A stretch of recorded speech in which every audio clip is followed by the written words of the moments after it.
ามใดใจยังว้าวุ่นยังบอกคุณ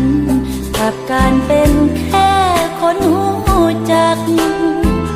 เมื่อถูกอ้ายทิ้งความจริงน้องควรหยุดพักแต่เพราะรอยจำมีมากจนอยากลบลืมได้ทันถูกถามเรื่องอ้ายน้ำตาไหลใจยังเผลอเช็คข้อความมือถือทุกวันยามอ้ายมาทักในนามคนรู้จักกันก็อยากทำได้แบบนั้นแต่ยังเก็บอาการบ่ไหว